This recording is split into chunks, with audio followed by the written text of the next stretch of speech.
unless one of our friends have mental illnesses. Yes, so what? Don't you think that's horrible? Honestly, I don't think so. Why not? Let me give you some information about mental illness. Good afternoon, ladies and gentlemen. I'm Ruby, she's Yuna. I'm Sophia, and she's Vivian. Today we will talk about a very special kind of mental illness, DID. Dissociative identity disorder. Let's watch our overview.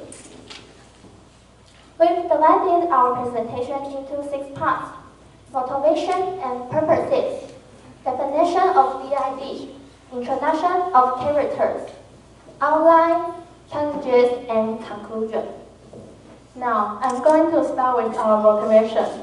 Speaking of DID, people usually think they are dangerous and unpredictable, and may hurt or even kill people around them. However, it is not always true. One of my friends has suffered from DID since she was 9. Despite the fact that she has never attacked anyone, people still worry that she may attack others suddenly. That's a typical discrimination and stereotype. To make more people understand what this disease really is, we chose to work on this project. The following is our purposes. There are 2 main purposes we want to achieve. First, to present a real DID case to make more people understand what DID is like and what causes DID. Second, to show how to face and get along with DID patients. Then let's move on to a definition of DID. DID is a severe condition in which 2 or more personalities that are present can ultimately take control of an individual. This mental disease often comes from child abuse and too much pressure. When a person suffers from DID, the person may also experience memory loss that is too extensive to be explained by ordinary forgetfulness. The following part is the introduction of characters. Totally, there are 6 characters in our film. The first one is Stacy, Kate. Stacy is a high school student, and Kate is another personality inside her body. The next one is Brittany. She is Stacy's best friend, and the only friend who stays with her when she was sick.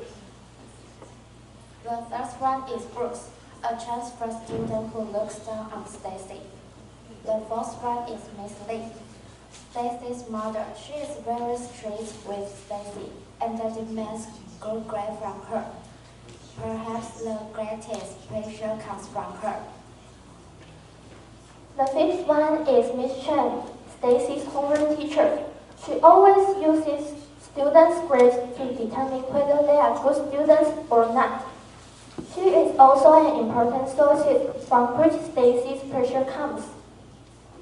The sixth one is Doctor. She is Stacy's doctor who diagnosed her mental illness. The next part is the outline of our story. Our story is adapted from a real story of my friend. At the beginning, a transfer student named Bruce came to Stacy's class. He always got good grades and the teacher always praised him for it. In contrast, Stacy never got good grades. Because of her poor academic performance, she was under a lot of pressure from her mom, her homeroom teacher, and Bruce.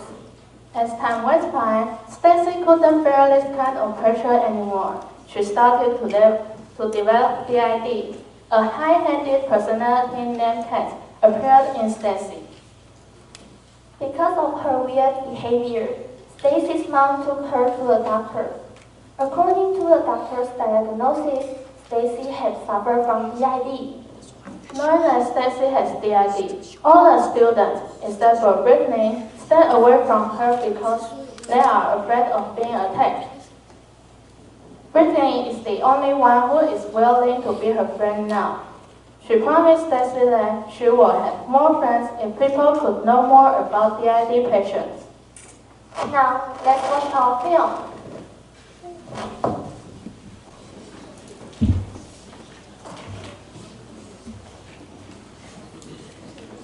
Next is our challenges. We have three main challenges during the process of doing this project. The first challenge, difficult to find a good topic. In the beginning, we came up with several topics and plots, but we disagreed with each other because we couldn't decide which one was the most suitable topic for us. After we discussed with our teacher for many times, we decided DID was the best one. The second challenge, without a proper video recorder. Since we wanted to make the film in high definition, we started to look for a good video recorder. We tried to find one on the internet, but it was in vain.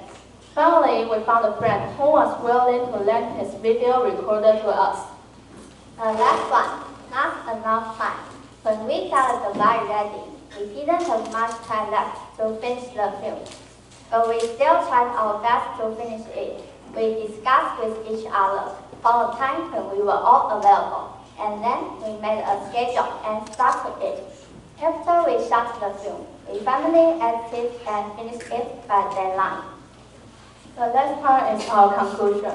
We conclude our project in following three suggestions. First, try to know and accept people with mental illnesses. They are usually not as horrible as we thought. The second, avoid hurting them with words or nonverbal gestures.